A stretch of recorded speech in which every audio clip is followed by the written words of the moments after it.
qui vont venir pour amener leur témoignage. Je ne sais pas si le Bishop Alex a ici la vidéo de Papa Michel lorsqu'il s'est levé à un décret, à l'EMAP. Voilà comment il est venu à l'église et le voilà dans la suite.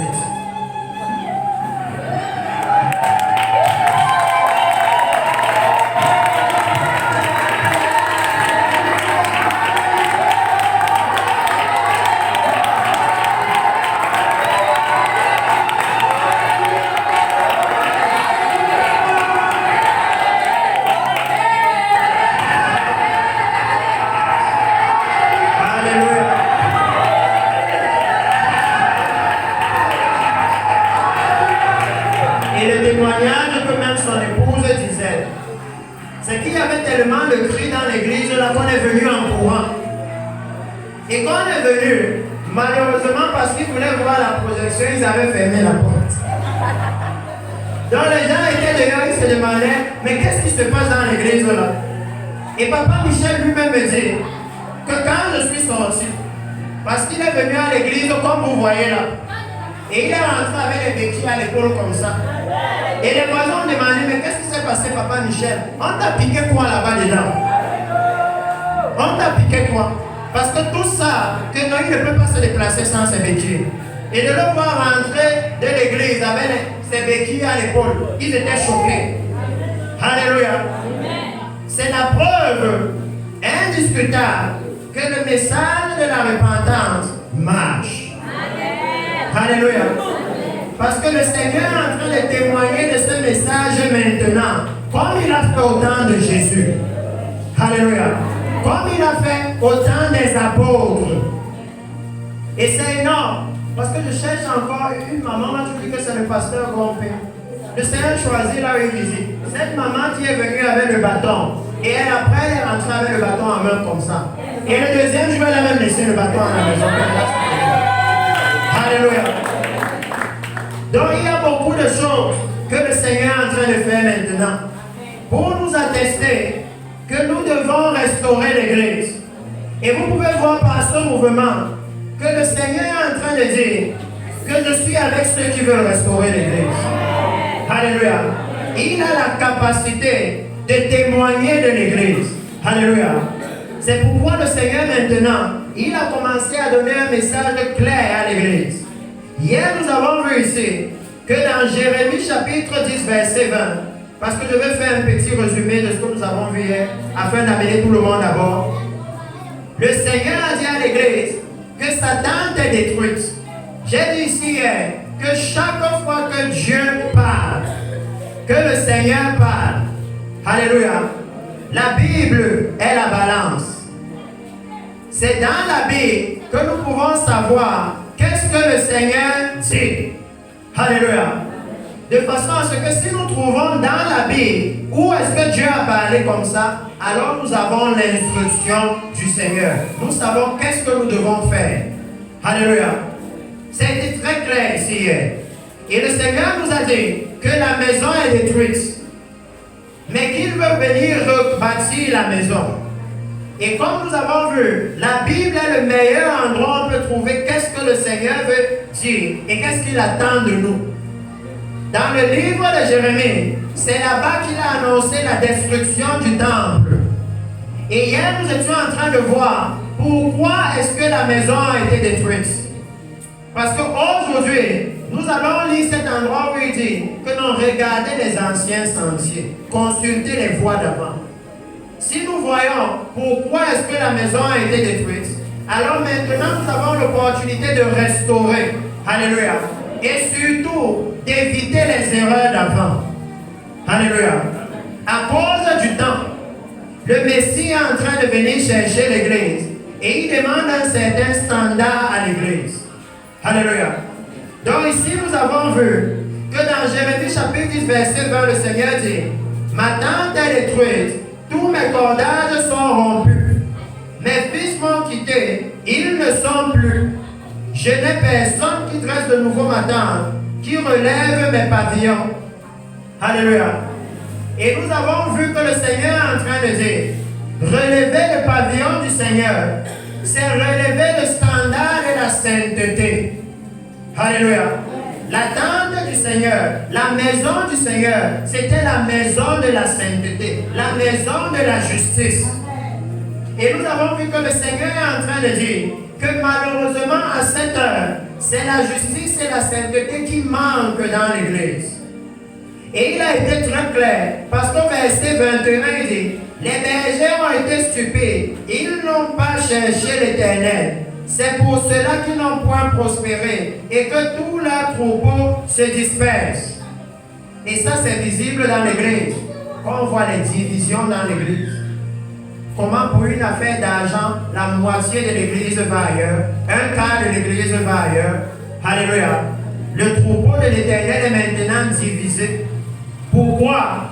Parce que le leadership, les bergers, n'ont pas cherché le royaume de Dieu premièrement, mais d'abord les choses du monde. Ce sont les choses du monde qui nous divisent. Dieu ne nous divise jamais. Alléluia. Ce sont les choses du monde qui nous divisent. Alléluia. Donc nous avons vu que quand nous avons voulu entrer pour voir qu'est-ce que le Seigneur dit à l'Église, qu'est-ce que le Seigneur reprochait au peuple en ce moment-là, nous sommes allés dans le livre de Jérémie, parce que hier nous avons quand même vu quelque chose d'intéressant. Nous sommes allés dans le livre de Jérémie chapitre 5. Et là-bas on a vu le Seigneur parler au peuple. Et nous avons lu, je pense, à partir du verset 20 où il disait, annoncez ceci à la maison de Jacob, publiez-le en Juda et dites, écoutez ceci, peuple insensé, et qui n'a point de cœur. Ils ont des yeux et ne voient point. Ils ont des oreilles et n'entendent point. Ne me craindrez-vous pas, dit l'Éternel, ne tremblerez-vous pas devant moi. Alléluia. Nous avons vu que le Seigneur a commencé à élever quels sont les problèmes qui ont fait que le temple a été détruit. Et j'ai dit à l'église ici que cette parole du Seigneur est très profonde. Pourquoi? Parce qu'une dispensation vient où une fois de plus, le temple spirituel, l'église, sera détruite. La Bible dit qu'il y a une dispensation qui arrive où l'Antéchrist va venir et que la puissance, l'autorité, la capacité de faire la guerre au sein et de l'éveil lui sera donnée. C'est la même chose que Dieu a fait avec Nebuchadnezzar. À cause du péché qu'il y avait dans le temple, et vous et moi, c'est que l'église est le temple du Seigneur. À cause du péché des abominations, il a suscité Nebuchadnezzar pour enlever le temple là devant lui, le temple du péché. Et hier ici, nous avons vu que l'église au Cameroun, nous ne pouvons pas dire qu'on ne voit pas les similitudes. Le réveil dans la nation du Cameroun, dit-on, a commencé à Daido. Et là-bas, il y a même une église emblématique du réveil. Alléluia. Mais aujourd'hui, Daido n'est pas connu pour la justice. Daido n'est pas connu pour la sainteté. Daido est connu comme l'un des endroits les plus immoraux de tout le Cameroun. De la même façon que quand le temple a été détruit, jusqu'aujourd'hui, c'est une mosquée musulmane qui est sur le mont du temple. Alléluia. C'est dans nos Bibles, il a dit que non, quand vous me rejetez, je vais vous mettre sous les autres dieux. Vous allez voir combien c'est difficile de les servir. C'est la promesse qu'il avait faite à Israël, que quand vous allez m'abandonner. Alléluia. Donc hier, nous avons pu voir que l'église maintenant au Cameroun est littéralement dans la même situation. Il y a un problème sur l'honneur de l'église, sur la réputation de l'église. Alléluia. La réputation de l'église aujourd'hui est mauvaise. Elle n'est plus connue comme la demeure de la justice. Elle est beaucoup plus connue. Nous, les pasteurs, nous sommes beaucoup plus pris maintenant pour des mendiants. Des gens à qui tu donnes 10 000, ils te disent ce que tu veux entendre. Une autre réputation est sur l'église. Et malheureusement, c'est la réputation du Seigneur. Alléluia. Parce que le Seigneur met sa réputation sur nous. Nous sommes en train de sortir de la période des résultats d'examen. Et j'aime dire à l'église que souvent quand vous voyez un enfant qui n'a pas eu le CP, alléluia, c'est un enfant. Il ne connaît même pas la signification de ce que c'est. Alléluia. Mais parfois le père a plus honte que lui au quartier. Parce que quand le père passe, tout le monde dit voilà le papa là, il ne peut même pas éduquer son enfant. Ça veut dire que l'attitude de l'Église touche directement la réputation du Seigneur. Alléluia. Le comportement de l'Église touche directement la réputation du Seigneur. Alléluia. Et nous savons que même dans une maison, quand la fin d'année arrive et que les résultats sont donnés, le père est plus porté à offrir le vélo à celui qui a les meilleurs résultats. Alléluia. Parce que nous-mêmes nous appliquons la même règle que le Seigneur. J'honore celui qui m'honore. Nous-mêmes nous appliquons ça. Alléluia. L'enfant dont le comportement nous permet d'hausser les épaules au quartier, c'est lui que nous choyons le plus. Alléluia. Ça veut dire que là-dessus, même dans une famille, il n'y a pas d'ambiguïté. Dans une famille, c'est facile pour tout le monde dans la famille de savoir que non. Si tu veux savoir comment papa va faire les choses, va voir Thomas. Parce que Thomas, c'est lui le pote de papa à la maison. Comme il a les bons résultats, comme il fait ce que papa veut, c'est à lui que papa confie tout. S'il y a même quelque chose que tu veux savoir, va le voir. Pourquoi est-ce que je vous amène ça? Parce que ça veut dire que même dans l'église, la famille du Seigneur, ça ne devrait pas être difficile de savoir qui écouter si vous voulez connaître le Seigneur. Alléluia. Vous allez voir que là-bas, il accorde une faveur particulière. Et vous savez que non, ça veut dire que là-bas, si on veut savoir comment l'approcher, va le voir. Si tu veux savoir qu'est-ce que tu dois dire à papa pour qu'il t'accorde ce que tu lui demandes, va voir Pascal. Parce que quand Pascal lui demande, on lui donne toujours. Donc lui, il sait comment il faut parler. Alléluia.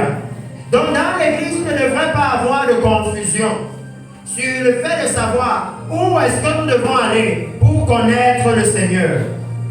Et avant de venir ici ce soir, j'ai demandé au Bishop Alex de faire passer une vidéo ici. Parce que hier, j'ai réalisé que nous avons lu quelque chose d'important. Le Seigneur réprimande le cœur insensé de l'Église. Et il dit que ce qui est insensé, c'est quelqu'un dont les actions, alléluia, les actes et les discours ne sont pas conformes. Alléluia. Il dit quelqu'un dont les actes et les discours ne sont pas conformes à la raison. Alléluia. Et c'est une situation maintenant dans l'église. Parce que dans l'église, nous parlons d'unité. Et nous sommes divisés, n'est-ce pas? Est-ce que nos actes et nos discours sont conformes à la raison? Alléluia. C'est très clair. Dans l'église, à cette heure-ci, on est en train de parler de sainteté, de justice, et il y a l'injustice. Ça veut dire que quand on regarde nos actes et nos discours, il y a un très grand problème. Alléluia. Dans l'église, on parle de pureté et il y a l'impureté. On parle de morale et il y a l'immoralité. Alléluia. La Bible nous demande d'être des personnes avec un haut standard moral. Et dans l'église, on trouve des pasteurs escrocs, n'est-ce pas? C'est un problème. C'est pourquoi le Seigneur dit que non, c'est un peuple au cœur insensé. Ça veut dire que leurs paroles et leurs actes ne sont pas conformes à ce qui est raisonnable. Alléluia.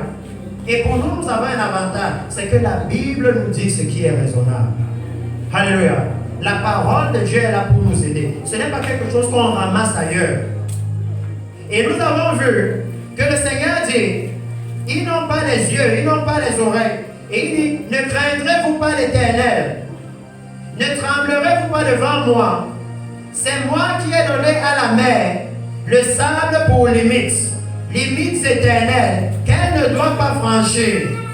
Ces flots s'agitent, mais ils sont impuissants. Ils mugissent, mais ils ne la franchissent pas. Alléluia. Dieu dit que lui, il a posé des actes. Parce que hier, ici, nous avons vu que l'évangile de Jésus était basé sur les actes. Quand Jésus a condamné Capernaum, le Jésus qui est amour qu'on aime là, dans la Bible, il a dit d'avance à Capernaum, vous serez en enfer. Alléluia. Et quand il les a condamnés, c'était sur la base de que La plupart des miracles de Jésus ont eu lieu à Capernaum, mais malheureusement, ils ne se sont pas répandus. Ça veut dire que le Seigneur dit que si nous voyons quelqu'un qui avait la tremblote, au point où on va dire que sa famille l'a abandonné, être restauré, ce qu'il attend de l'Église, c'est la repentance. Alléluia. C'est pourquoi je vous ai dit que nous sommes à un temps béni. Ou si c'est le Seigneur qui fait quelque chose, le message est dans la Bible. Alléluia. Qu'est-ce que le Seigneur attend de nous? C'est dans la Bible. Vous voyez, le Seigneur leur dit que c'est moi qui ai donné les limites. Alléluia. C'est moi qui ai fixé les limites à la mer. C'est pourquoi je lui ai dit, hey, mais montre-leur cette prophétie. Parce que le moment où quelqu'un vient et vous demande qui a mis les limites à la mer, et vous dit, ok, si vous savez que c'est l'Éternel, maintenant vous allez pouvoir savoir que c'est lui qui vous dit qu'il va laisser la mer déborder les limites. Alléluia. Puisque c'est lui seul qui a mis les limites. Si vous voyez la mer déborder, ça veut dire que c'est lui qui a autorisé. Alléluia. Parce qu'on doit bien comprendre qui est venu nous dire que le réveil doit venir d'ici afin de mesurer la gravité. Alléluia. De mesurer la gravité et de mesurer la responsabilité que nous avons en tant que pasteur et en tant qu'Église dans le salut de la nation. Alléluia. Et même le salut des nations aux alentours. Parce qu'ici, il y a quelqu'un de la Centrafrique qui est là. Alléluia. Et vous savez que la prophétie, que le réveil doit venir d'ici et aller dans les autres nations. Alléluia. Donc la responsabilité est énorme. Vous devez la multiplier par le nombre de nations qui attendent de nous. Oh oui. Parce que là maintenant, ce n'est plus le moment où l'Église va dire, oui, le réveil va venir par nous. C'est le moment où l'Église doit se lamenter. Que Seigneur, comment on va faire l'affaire ici? Parce que tu es en train de nous dire que si on échoue à amener le réveil, nous-mêmes on va en enfer. Alléluia. C'est ça la gravité. Que si l'Église échoue à amener le réveil, alors cette Église ne peut pas voir le royaume de Dieu. Alléluia. Je veux qu'on fixe ça. Et hier, nous avons vu que quand le Seigneur leur parle comme ça, il a dit au peuple, je suis en train de relever les soucis de l'Église. C'est qu'il dit que c'est un peuple aucun insensé. Ils disent, mais ils ne font pas. Ce que leur livre dit, ils ne font pas. C'est pourquoi même les non-chrétiens les réprimandent. Alléluia. Même les non-chrétiens. Et il dit que c'est un peuple qui a un cœur indocile et rebelle. Un cœur indocile, ça veut dire qu'on ne peut pas les diriger. On ne peut pas les conduire. Ils sont désobéissants.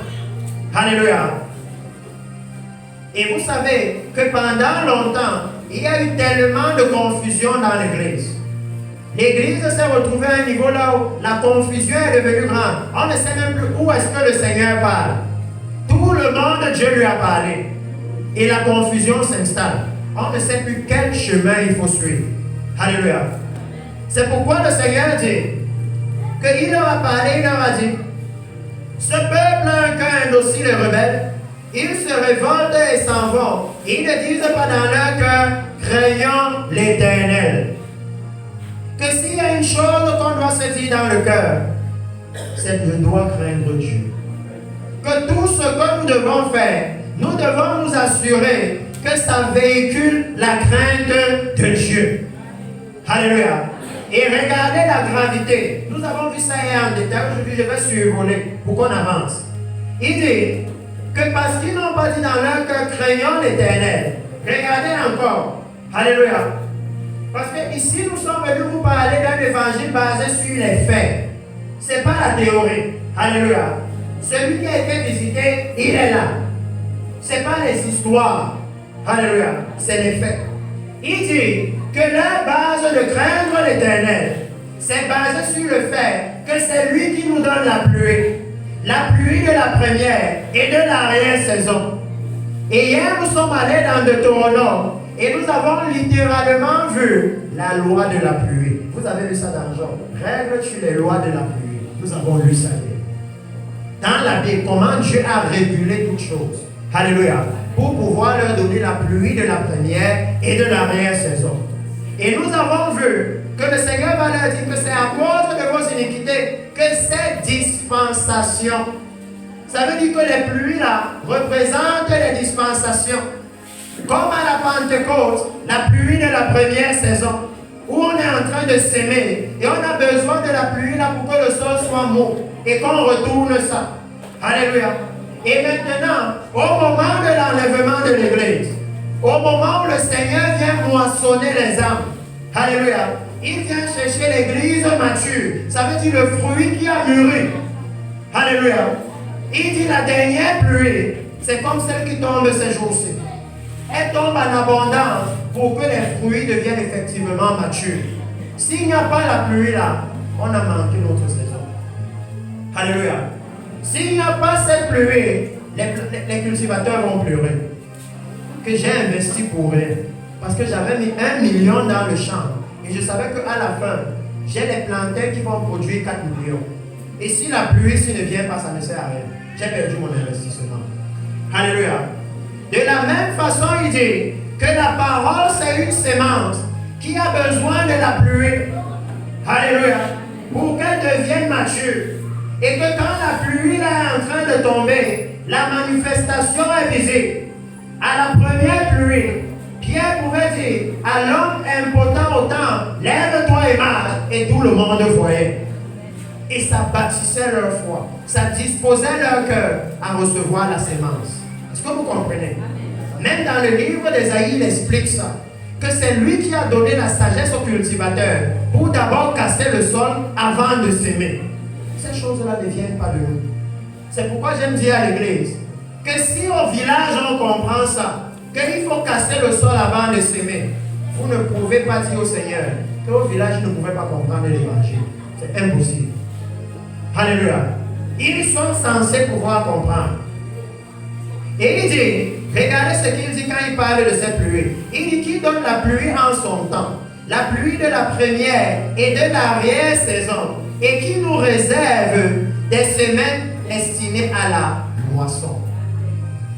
Donc Dieu lui-même sait qu'après la première pluie, la seconde pluie vient, maintenant on peut récolter. Alléluia.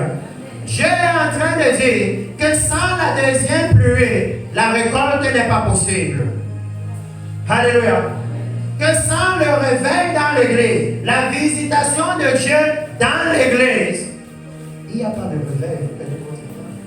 C'est Dieu qui doit visiter, comme il a fait dans Actes. Tout est parti de la visitation du Saint-Esprit.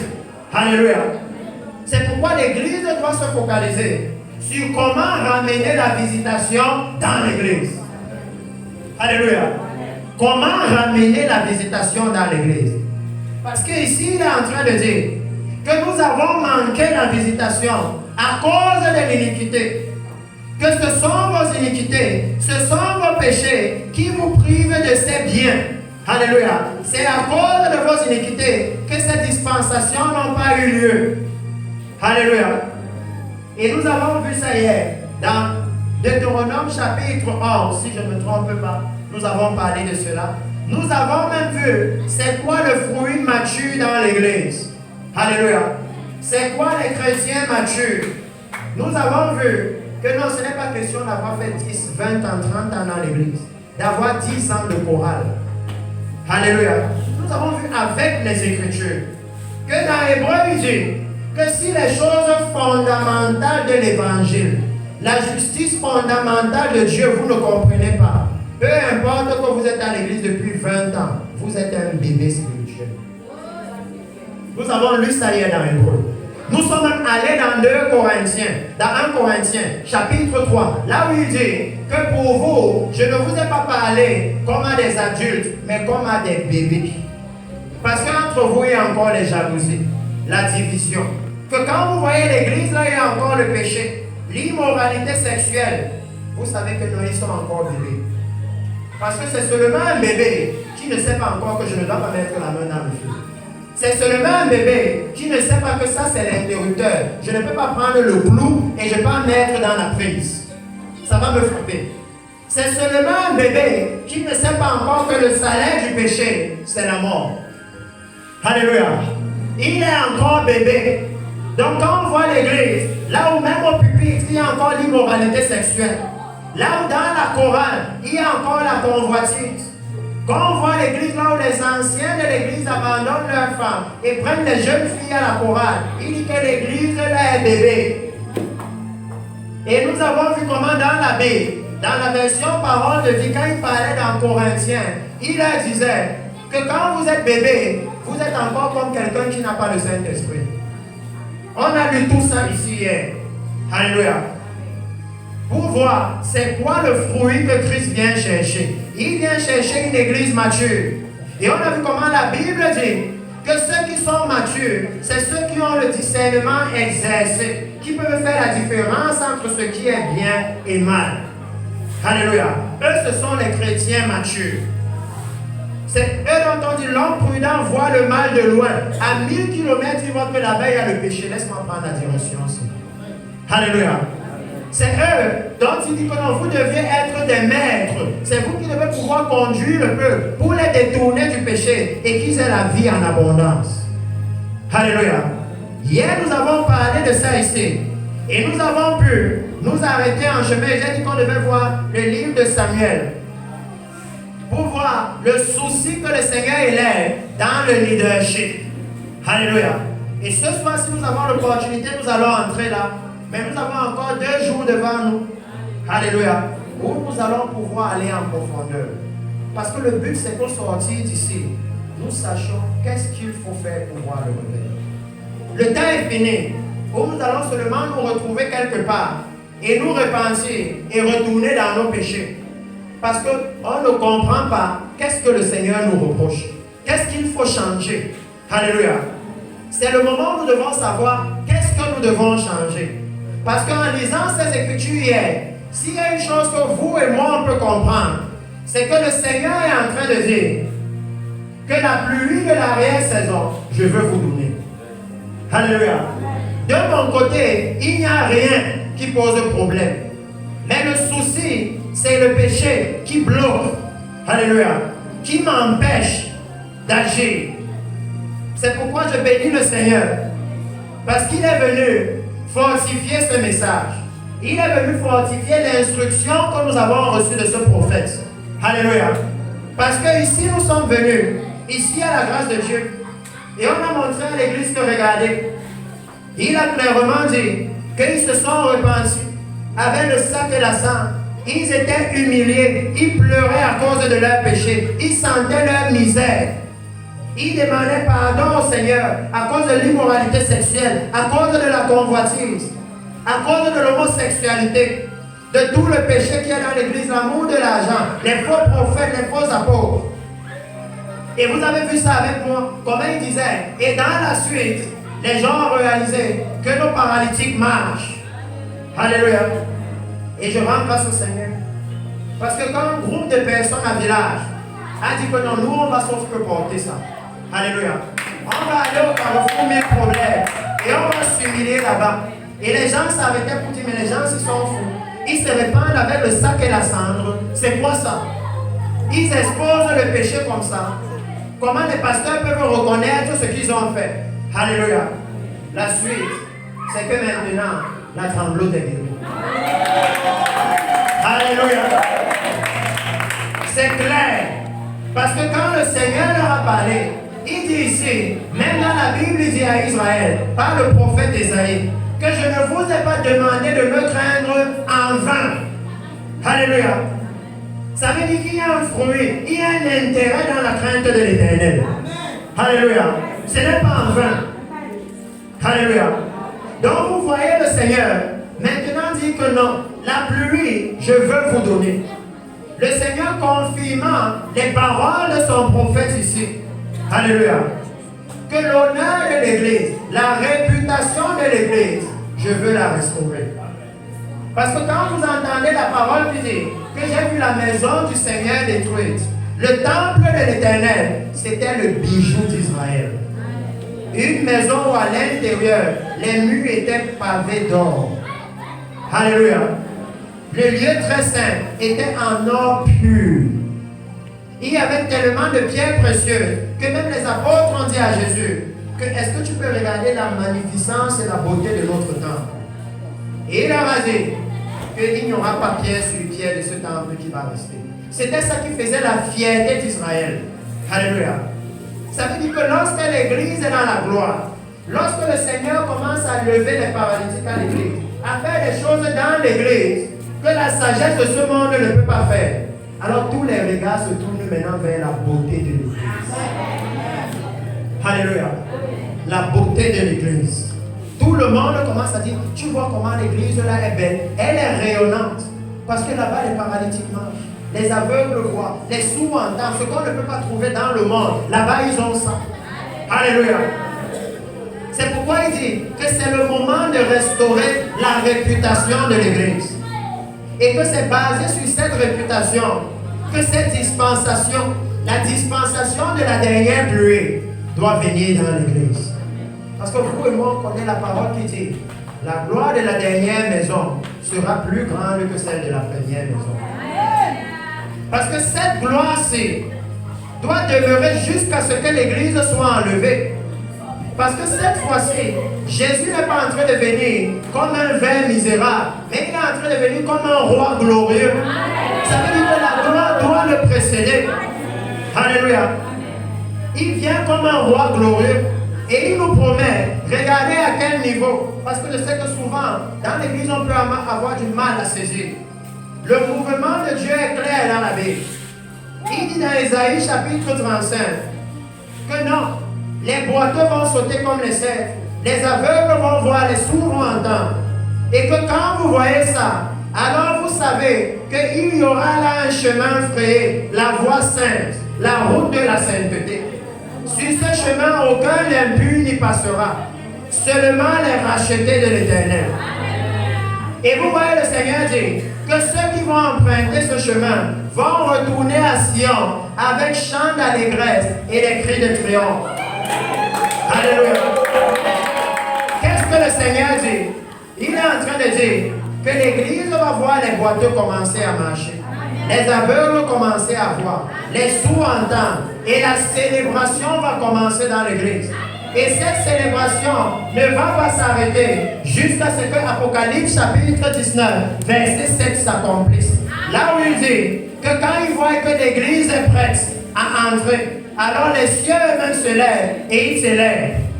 Alléluia. Et vous voyez le Seigneur Jésus vous donner les détails. Dans le livre de 1 Corinthiens 15, il dit que non, je vous dis un mystère.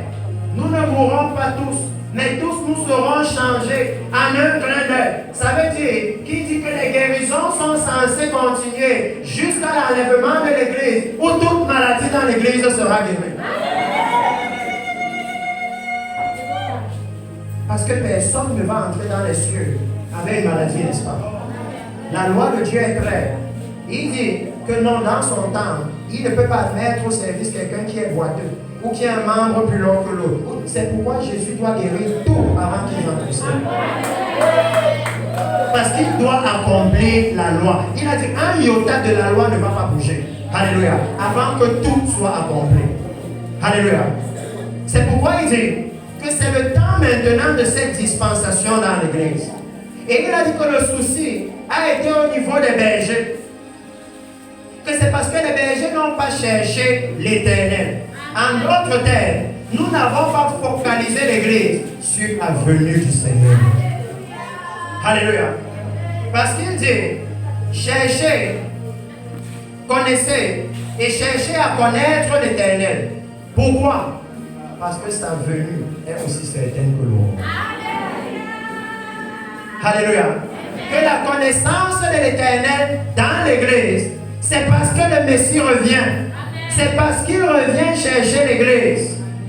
Ce n'était jamais fait pour être basé sur l'évangile des démons, de l'argent. On cherche à connaître le Seigneur maintenant parce qu'on veut l'argent. Parce qu'on veut être riche. Parce qu'on veut avoir de grandes maisons. Parce qu'on veut avoir de grosses voitures. Et ça logiquement, ça naturellement introduit un autre évangile dans l'Église. L'évangile des choses du monde.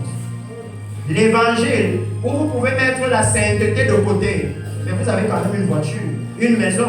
Regardez les autres religions ont ça. Et ils ne connaissent pas Jésus. Alléluia. C'est pourquoi le Seigneur dit qu'il y a besoin maintenant d'une restauration. Parce qu'il dit ici que le problème, verset 26 de Jérémie chapitre 5, et j'espère que nous allons pouvoir entrer ce soir dans le livre de Samuel, parce que nous devons adresser ce message au leadership. Le leadership est capital. Alléluia. En tant que leader de l'Église, non, le Seigneur a besoin des leaders. Alléluia. C'est pour ça qu'il les suscite. C'est pour les utiliser. Mais quand nous allons avancer dans ce message, nous allons voir que le souci, c'est que si les leaders ne sont pas capables de suivre le mouvement, alléluia, Dieu doit les sauter. Parce qu'il doit s'assurer que sa volonté s'accomplisse. La prophétie est déjà dans la Bible. C'est que les hommes de toutes les langues, de tous les peuples, de toutes les nations seront devant le trône de Dieu en train de l'adorer. Donc vous ne pouvez pas dire que non, moi je ne vais pas préparer les gens à Bafan, à Bouddha. Il dit non, si vous décidez de ne pas le faire, alors il vous saute et il prend quelqu'un d'autre pour le faire. Alléluia. Parce que nulle part dans la Bible, il y a la partie là où c'est votre nom qui est marqué, que c'est vous qui allez faire ça. Alléluia. Donc il peut prendre n'importe qui. Mais il y a la partie qui dit que toutes les langues et toutes les tribus seront là-bas. Alléluia. Donc ils doivent apparaître là-bas. Peu importe qui va utiliser. Parce que dans l'église au Cameroun, comme on voyait ici hier, l'église est arrivée au niveau haut. Même le réveil est devenu des affaires familiales. L'église est gérée comme une entreprise familiale. Papa est apôtre et tous ses fils sont apôtres. Oh oui. Et hier, nous avons vu ici que non. Nous devons restaurer le standard des apôtres bibliques. Le standard des prophètes bibliques. Dans la Bible, ce que nous allons voir dans le livre de Samuel, c'est que nulle part, vous ne voyez Samuel aller dehors et dire « Je suis prophète, je suis prophète, je suis prophète ». Mais la Bible dit que toute parole qui sortait de sa bouche s'accomplissait. Et tout Israël reconnut que Samuel était prophète. C'était basé sur les faits. Alléluia. Et nous avons aujourd'hui un sacerdoce qui est basé sur la théorie, qui est basé sur ce qu'on a vu dans l'esprit. C'est là-bas que la confusion commence. Alléluia. Parce que moi, je dis toujours à l'église que si c'est seulement une affaire de l'esprit, dans l'esprit, j'ai 3 jets privés et 4 immeubles à Dubaï. Là-bas, on peut faire tout ce qu'on veut. Dans l'esprit, on peut faire tout ce qu'on veut. C'est seulement nous qui voyons ce qu'il y a dans l'esprit. Dans l'esprit, je suis un multimilliardaire. Alléluia. Si c'est seulement dans l'esprit. C'est pourquoi l'évangile de Dieu, nous l'avons vu hier, dans Deutéronome. Comment le Seigneur le disait, que vous avez vu les signes, les prodiges que j'ai accomplis. Basé sur cela, vous devez obéir à mes instructions. Dieu ne leur a pas dit non. Dans l'esprit, vous avez réalisé ceci, donc obéissez. Non. Il a dit basé sur les faits, sur la puissance que vous m'avez vu déployer. Basé sur le fait que c'est moi qui ai mis les limites à la mer et que c'est moi qui ai la capacité de changer les limites là. Si vous avez vu ça, alors vous savez que basé sur ça, vous devez écouter ma parole. Basé sur le fait que c'est moi qui lève les paralytiques au milieu de vous. Si vous avez vu ça, vous devez obéir aux instructions. Alléluia. Dieu n'a pas demandé ça comme quelque chose qui sort de nulle part. Il s'est basé sur les faits. Et il dit ici que le problème c'était quoi? Le problème du peuple c'était quoi? C'est qu'il y a eu infiltration dans l'église. Il dit, car il se trouve parmi mon peuple, alléluia, des méchants qui épient comme l'oiseleur, qui dressent des pièges, ils tendent des filets et prennent des hommes. Qu'il se trouve dans l'église une race de personnes qui sont venues avec un autre évangile. Un évangile qui a un seul but, c'est fouiller les poches des chrétiens. C'est prendre les chrétiens au piège. Un évangile qui n'a aucune délivrance. Parce qu'il dit dans le livre de Pierre qu'ils vous promettent la délivrance alors qu'eux-mêmes ils sont encore captifs. C'est pourquoi vous voyez dans l'église quelqu'un qui reçoit Jésus ici dehors. Et quand il arrive dans l'église 6 mois après, vous le voyez. Maintenant, il vous dit que non, Maintenant que j'ai reçu Jésus, je dois être millionnaire. Il est en train de recevoir un autre évangile. Alléluia. Et vous pouvez directement savoir que l'évangile qu'il reçoit vient de quelqu'un qui lui-même est captif de l'amour de l'argent. Parce qu'on ne peut donner que ce qu'on a. Si c'est le royaume de Dieu qui est ici, c'est ça qu'on va leur donner. Et si c'est l'amour de l'argent qui est ici, c'est ça qu'on va leur donner. Alléluia. Personne ne peut donner ce qu'il n'a pas. Quand vous voyez l'église où les pasteurs sont encore des escrocs, alléluia, où les pasteurs sont encore en train de dire, ok, amenez ici l'offrande du prophète. S'il n'y a pas ça, je ne prie pas pour vous. Vous pouvez savoir qu'est-ce qui est dans le cœur. Que non, ici on n'est pas encore délivré. On n'est pas encore délivré. Alléluia. Parce qu'il dit que non, quand on est délivré, on peut le servir sans crainte. Même la crainte du lendemain, ça n'existe plus. Parce que Dieu est au contrôle. Si aujourd'hui je n'ai pas mangé, ce n'était pas la volonté de Dieu. Demain il va pouvoir. Mais ce n'est pas une raison pour que je change l'évangile. Et que je commence à arriver au pupitre, et que je commence à dire, je vois quelqu'un ici, il a 10 000 dans sa poche qu'il veut donner. Je commence à jouer au prophète, et j'amène toute l'église dans maintenant la convoitise. Je commence à vendre les prières, à vendre l'eau, l'huile. Alléluia. Il dit qu'il est capable de faire tomber la pluie et de donner du pain, de la sémence à celui qui sème. Alléluia.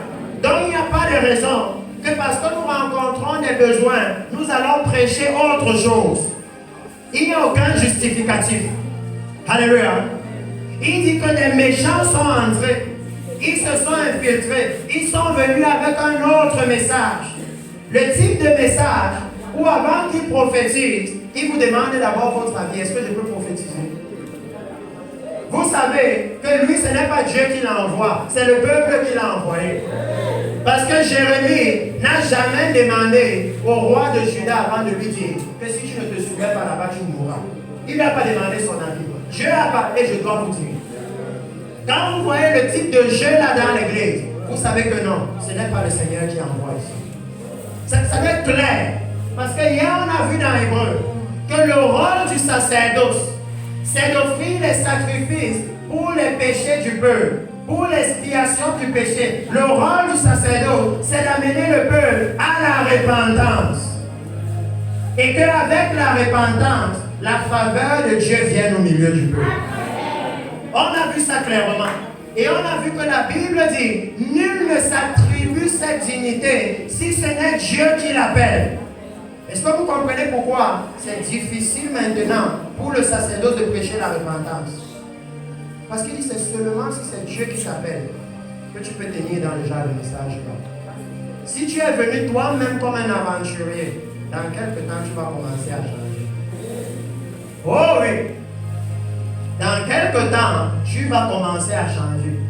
Si tu es seulement là en aventure, que non, je vais aussi dire répands-toi, et que ce n'est pas le Seigneur qui t'a mis à part pour ça.